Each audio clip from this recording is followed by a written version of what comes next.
Saudara, mantan Kepala Badan Intelijen Strategis BAIS TNI Soleman Ponto menyatakan serangan air keras ke aktivis Kontras Andri Yunus oleh 4 prajurit Denma BAIS hanya sebuah kenakalan. Dihadirkan sebagai ahli dalam persidangan di Pengadilan Militer 208 Jakarta, Soleman menilai operasi intelijen militer adalah kegiatan yang dirancang secara sistematis, bertingkat, terukur dan berbasis pada tujuan strategis negara. Sedangkan untuk tindakan yang dilakukan 4 terdakwa terhadap Andri Yunus hanyalah kenakalan orang-orang yang terpilih, terdidik, terlatih.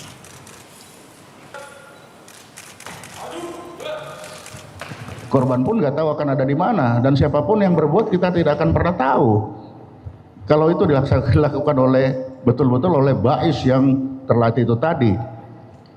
Tapi ketika saya dengar begini ya wajar, makanya saya bilang kenakalan anak-anak Denma yang nakal itu aja. Bongkar dalangnya. Nah, ini kan kita kan jadi terframing itu. Harus pasti ada dalangnya nih, tidak mungkin karena 3 perwira ini. 3 perwira tidak mungkin kalau tanpa jalur komando, tanpa rantai komando, tanpa perintah di atas. Ya inilah kalau orang tidak tahu intelijen itu apa. Dari awal saya bilang kalau itu operasi intelijen kita tidak akan pernah ada di ruangan ini.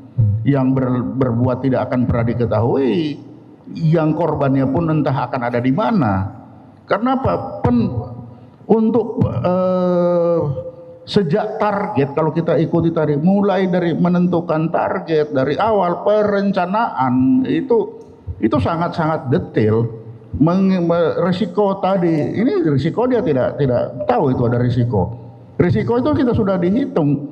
Risiko ini kalau ketahuan bagaimana? Apa saja yang bisa membuat kita ketahuan?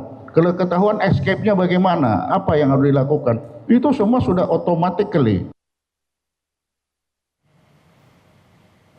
Sebelumnya di persidangan yang sama, hakim juga menanyakan soal kemungkinan para terdakwa menjadi double agent untuk orang di luar BAIS yang ingin melukai Andri Yunus. Ponto tegaskan hal itu sangat mungkin terjadi.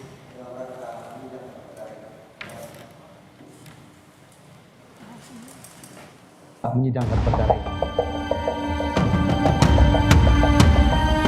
Amatir banget itu loh. Jadi gemes saya itu kelihatannya. Itu kalau kita kasih aja orang, nggak usah terlatih, nggak usah orang BAIS ini. Ini kan malu-maluin BAIS ya.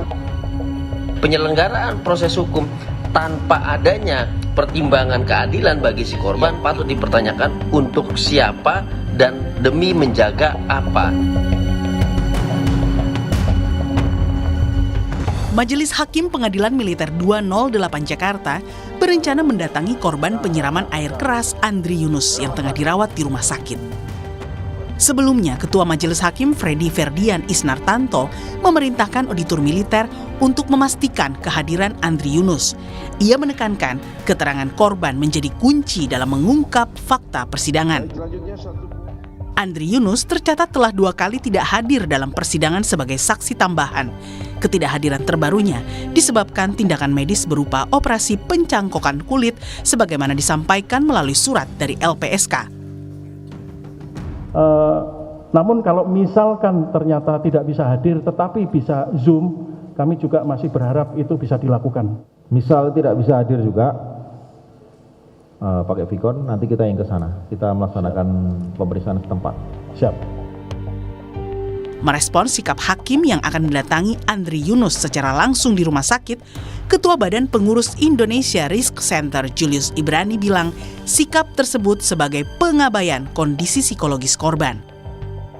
Julius bahkan menilai sidang air keras terhadap Andri Yunus di pengadilan militer kini bergeser ke skema menghapus dosa dan mengaburkan fakta atas dugaan banyaknya oknum berpangkat yang terlibat. Bahwa proses peradilan militer terhadap dugaan pembunuhan berencana melalui penyiraman air keras terhadap Andri Yunus ini adalah skema untuk menghapus dosa, adalah skema untuk mengaburkan fakta bahwa banyaknya pelaku yang terlibat dengan berbagai macam pangkat dan berbagai macam unsur divisi pekerjaan, adanya unsur komando, adanya nuansa institusional sehingga KBAIS pun harus diganti dan segala macamnya. Yang kedua, tidak pernah dipertimbangkan dalam proses hukum peradilan militer ini kondisi traumatis fisik Andri Yunus juga traumatis psikologis Andri Yunus yang menghadapi situasi percobaan pembunuhan berencana itu melalui penyiraman air keras. Artinya penyelenggaraan proses hukum tanpa adanya pertimbangan keadilan bagi si korban itu merupakan proses yang patut dipertanyakan untuk siapa dan demi menjaga apa. Sidang lanjutan kasus air keras yang berlangsung pada Rabu 6 Mei lalu memunculkan sejumlah fakta yang memancing sindiran majelis hakim.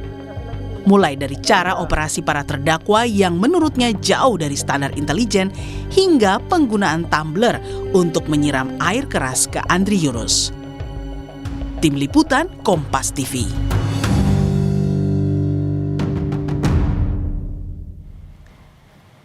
Sejumlah pertanyaan menguak di persidangan kasus penyiraman air keras terhadap aktivis Kontras Andri Yunus, mulai dari isu para terdakwa melakukan operasi double agent dan pernyataan mantan Kabais Soleman Ponto yang menyatakan jika tindakan keempat terdakwa ini hanyalah kenakalan, bukan operasi intelijen. Lebih lengkap kita bahas hal ini bersama dengan mantan Kabais Soleman Ponto. Selamat petang, Pak Soleman. Ya, selamat petang. Dan hadir juga Ketua Badan Pengurus Indonesia Risk Center, Julius Ibrani. Mas Julius, selamat sore. Selamat sore Audrey, selamat sore Pak Ponto. Pak Julius, selamat sore.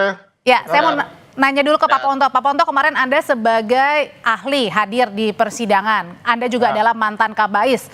Kemarin dalam pernyataan, Anda sangat yakin bahwa penyiraman air keras terhadap korban Andri Yunus ini hanyalah kenakalan orang terpilih, terdidik, dan juga terlatih. Kenapa hal itu Anda katakan? Iya, kalau tidak nakal, Andri sudah menguap, kan saya bilang. Kalau bukan kenakalan, kalau itu operasi, kan saya nyatakan Andri bisa menyublin atau menguap. Atau tidak ada lagi pengadilan di situ. Dalam pernyataan saya sudah bilang salah satu ciri intelijen, risiko sudah dilihat, kemudian tidak akan meninggalkan jejak. Pak Ponto, apakah pernyataan Anda ini bisa jadi dianggap publik bahwa Anda ini lebih pro kepada para terdakwa bukan korban? Loh, saya kan ahli. Saya menyatakan apa yang saya tahu, apa yang saya dengar. Saya tidak peduli korban, saya tidak peduli pelaku. Bagi saya sebagai ahli, saya menyatakan menurut keahlian saya tahu itu. Jadi jangan dibawa ke sana kemari kalau ahli. Saya bukan ahli saksi fakta. Saya bukan ini, saya itu ahli intelijen. Maka sebagai ahli intelijen dan ahli dari atasan yang pernah satuan dari yang saya pegang, saya tahu betul. Makanya sebagai ahli saya nyatakan bahwa kalau itu hanya kenakalan saja. Kalau kasih intelijen, maka Andri itu akan menguap atau menyublin. Itu kan pernyataan saya. Tapi kan korban Andri Yunus ini kerap kali vokal begitu ya terhadap dui fungsi TNI. Apakah Anda menganggap ini hanyalah sasaran biasa saja, artinya hanya kenakalan yang mungkin saja tidak sengaja dilakukan? Atau sengaja? Ya, kan di situ juga saya bilang kita tidak pernah tahu apa isi hati dari orang-orang ini. Di pengadilan juga dinyatakan bahwa mereka impulsif. Ya kalau ada sesuatu kan di pengadilan juga mereka bilang kami ini sakit hati karena Andri selalu merusak nama TNI. Lah itu urusannya dia. Kalau dia sakit hati dan tidak begitu, ya itu kan urusannya dia, bukan urusannya saya. Oke, Mas Julius. Saya itu adalah kenakalan. Oke, kalau mereka melaksanakan operasi untuk itu, Andri hilang, itu aja. Oke, apakah Anda setuju dengan pernyataan Pak Ponto bahwa ini hanyalah kenakalan biasa, kenakalan orang-orang terlatih, terdidik? Ya jelas gini Andre, yang perlu kita pahami dalam kategorisasi kenakalan anggota di berbagai riset dan temuan fakta yang kami temui, itu selalu tidak ada relasinya dengan kepentingan institusional. Kenakalan misalnya apa? Ketika dia mendatangi tempat-tempat karaoke, ketika dia merusak warung Madura, dan segala macamnya. Tetapi ketika frame awalnya adalah ini kaitannya dengan nama baik TNI, kaitannya dengan RUU TNI dan segala macamnya, kami tidak pernah menemukan kenakalan dengan model motif isu yang berbasis institusional, apalagi terhadap proses pembentukan peraturan undang-undangan yang formal. Itu yang pertama. Yang kedua, saya paham yang dimaksud Pak Ponto itu adalah standar operasi intelijen yang begitu terencana melalui observasi, tidak boleh ada jejak, tidak boleh ada kamera dan segala macam. Tetapi kita lupa juga Audrey, bahwa dalam satu situasi yang latar belakang anggotanya dengan anggaran yang kurang untuk program, untuk training, untuk simulasi dan segala macamnya, kemudian dihadapi pada satu instruksi komando untuk melakukan operasi. Nah, itu tentu akan berpotensi sebagai satu bentuk operasi yang gagal. Kita bisa lihat misalnya contoh, nggak usah jauh-jauh Andre, kita balik ke Agustus tahun 2025 yang lalu. Betapa banyaknya anggota BAIS yang tertangkap tangan sebagai pericuh pada saat demonstrasi besar-besaran di Agustus kemarin. Dan kemudian ID card-nya terbuka dan segala macamnya. Ini satu situasi yang wajar, mengingat tentara kita, intelijen kita masih butuh banyak penguatan, masih butuh banyak pelatihan dan segala macamnya untuk mencapai standar yang Pak Ponto sampaikan tadi. Jadi kegagalan-kegagalan seperti ini adalah resultante dari situasi jadi yang ingin Mas Julius relevan gitu. Jadi yang ingin Mas Julius sampaikan bahwa ini bukanlah hanya sekedar kenakalan orang-orang terpilih. Bahkan kalau tadi dinyatakan oleh Pak Ponto, kalau memang ini serangan intelijen bisa jadi korban hilang. Iya betul sekali, makanya saya katakan tadi antara isu dan kemudian aksinya dan jumlah yang terlibat ini tidak relevan dengan kenakalan-kenakalan pribadi. Itu tidak pernah kami temukan dalam beberapa riset kami. Itu yang pertama. Yang kedua tadi soal standar, mencapai standar itu artinya mencapai keberhasilan. Tidak selalu setiap operasi itu berhasil, Audrey. Apalagi dengan kondisi intelijen kita saat ini seperti ini, dan kemudian tentara kita juga seperti ini yang butuh banyak dukungan, butuh banyak pelatihan, butuh banyak program dan segala macam. Jadi kegagalan hingga terbongkar seperti saat ini dan Agustus kemarin telah terbukti juga terbongkar kok. Adalah hal yang lumrah-lumrah saja begitu loh. Jadi bukan berarti secara teori dia harus memenuhi standar, ketika gagal kita katakan itu bukan operasi. Tidak begitu logika berpikirnya, Audrey. Oke, nah Pak Ponto balik lagi ke pernyataan Anda kemarin sebagai ahli di persidangan. Pak Ponto juga menyatakan bahwa bisa jadi keempat terdakwa ini adalah double agent. Padahal BAIS ini kan adalah institusi intelijen strategis tingkat tertinggi TNI ini. Lalu kalau double agent itu artinya apa Pak Ponto? Apakah bisa mereka kemudian direkrut misalnya dengan orang-orang dari sipil untuk melakukan hal-hal di luar BAIS sebagai kewajiban mereka? Nah ini dia. Ini kan pertanyaannya pertanyaan tentang teori intelijen yang ditanya sama hakim kan. Dalam teori intelijen, orang-orang intel itu bisa saja dia menjadi double agent. Artinya dia dipakai oleh orang lain. Kalau saya Tapi kok bisa di situ Pak Ponto? Apa ada kemungkinan? Bentar, kalau saya tidak bilang double agent, saya bukan ahli. Saya tidak tahu ahli intelijen. Sebagai ahli saya tahu bahwa intelijen itu bisa double agent. Oleh sebab itu, untuk membuktikan itu kan saya bilang silakan dibuktikan di pengadilan ini. Kan begitu, jangan dipotong-potong. Itu pernyataan saya di depan hakim. Tapi mungkin gini maksudnya Audrey, yang dimaksud Pak Ponto itu adalah begini. Apakah dalam satu operasi intelijen itu dimungkinkan terjadinya sabotase atau bahkan double agent dengan membelokkan maksud dan tujuan dari instruksi operasi intelijen itu sendiri? Secara teori dan secara praktik memang banyak terjadi, bukan cuma di Indonesia, di negara lain. Tapi yang penting kita telisik di dalam peristiwa penyiraman air keras terhadap Andri Yunus ini adalah apakah positioningnya sebagai double agent di situ, atau justru kesalahan dalam menerjemahkan perintah atau instruksi atau komando dari operasi itu. Nah itu mesti kita lihat. Beberapa teori menyatakan double agent itu adalah ketika dia berada pada dua sisi pihak yang sedang berlawanan dan kemudian dia mengambil kedua perintah itu, gitu. Nah itu bisa disebut double agent. Tapi dalam kasus Andri Yunus, kami melihat bahwa tadi Pak Ponto menjelaskan ini operasinya tidak sesuai standar, ini tidak memenuhi syarat persiapan dan pelaksanaan segala macam, jejaknya banyak. Justru di sini sepertinya yang lebih tepat adalah bukan situasi double agent, tapi situasi bagaimana menerjemahkan komando itu yang terburu-buru tanpa persiapan dan kemudian menimbulkan banyak jejak dan terbongkar begitu mudahnya. Artinya posisinya adalah kesalahan menerjemahkan komando untuk operasi. Mungkin itu yang lebih tepat, Audrey. Berarti kalau gitu berarti ada yang mengomandoi untuk melakukan tindakan kepada korban.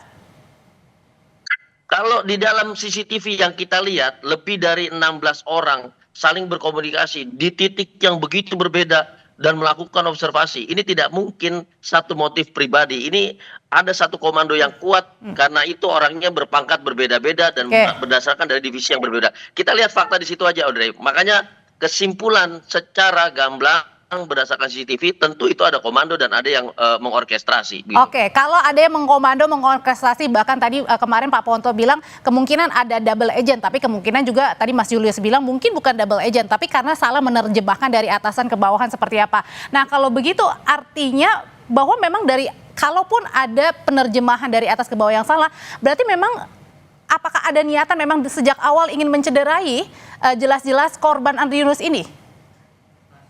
Pak Ponto. Ya tentu.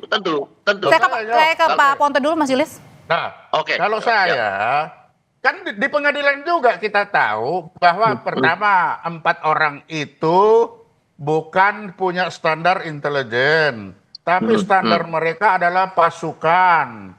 3 marinir, 1 paskas. Nah, ditanya lagi sama hakim, apa psikologisnya? Psikologis mereka itu serang dulu, urusan di belakang. Apakah situasi itu atau mental itu akan terbawa dari situasi lama, tempat lama ke tempat baru, akan terbawa itu. Nah, yang kedua lagi, di situ juga kita tahu bahwa mereka ini ada di Denmark. Kenapa di Denmark? Karena tugasnya hanya tugas untuk olahraga, jas, dan rohani. Jadi kalau begitu hanya orang gila yang ada di Bais kalau menggunakan mereka untuk operasi. Oke. Itu tidak punya standar dan kita tahu pasukan itu tidak. Berarti memang harus diungkap ya siapa yang memberi perintah ini pertama kali ya, Pak Ponto ya. Oke. Bagi saya tidak mungkin ada beri perintah. Bagaimana perintah? Kita sudah tahu dia itu orang yang tidak bisa dikendalikan sendiri. Nah, kita sudah tahu dia tidak punya landasan itu. Kita sudah tahu dia itu hanya dipakai untuk pelayanan. Jadi tidak mungkin ada yang mau menggunakan itu. Baik. Oke, Pak Ponto, saya mau ke Mas Julius kalau gitu. Mas Julius, kita sudah lihat beberapa hari belakangan ini sidang maraton terjadi. Nah, tapi banyak kemudian yang publik juga bertanya-tanya, oke sidangnya terbuka. Tetapi kemudian ada beberapa majelis hakim yang menyoroti soal cara terdakwa yang menyerang Andri Yunus, kenapa tidak pakai masker, kenapa memakainya tumbler. Apakah Anda melihat bahwa kasus ini memang sebenarnya membuat dan mengungkap bahwa siapa dalang dibalik penyiraman air keras kepada Andri Yunus, atau justru sebaliknya membuat bingung publik? Tentu dari awal ya, Audrey, kami perhatikan misalnya satu yang paling fundamental itu adalah ketika Andri Yunus tidak diperiksa oleh penyidik dari POM militer. Itu pertama, sehingga keterangannya sebagai korban tidak didapatkan di dalam surat dakwaan. Itu saja sudah basisnya tidak ada. Itu yang pertama. Yang kedua adalah bagaimana menciptakan nuansa relasi pribadi, hubungan personal antara para pelaku dengan Andri, lalu menggunakan terminologi kenal. Padahal berbeda maknanya dengan mengetahui dari media massa. Nah, dari situ kita melihat bahwa arahnya adalah dia mencoba mengkanalisasi, mencoba memprivatisasi, mencoba mempersonifikasi peristiwa ini sehingga tidak bisa kita tracing unsur komando atau bahkan unsur institusionalnya. Itu yang pertama. Nah, yang kedua yang saya mau soroti begini, bahwa pertanyaan dari majelis hakim itu justru mengarahkan pada bahwa ini tindakan-tindakan yang sifatnya tadi pribadi. Lalu terjadi konsistensi, Audrey. Singkat Mas Julius, jadi maksud Anda adalah pada saat Anda melihat sidang-sidang ini dan apa yang ditanyakan oleh majelis hakim adalah membuat terang atau sebaliknya? Bingung? Sebaliknya justru mengaburkan fakta bahwa ini bukan unsur personal. Itu saja. Oke, baik. Terima kasih, kami sudah tangkap untuk informasi dan pendapatnya. Terima kasih Mas Julius Ibrani. Pak Soleman Ponto, selamat malam. Ya, selamat malam.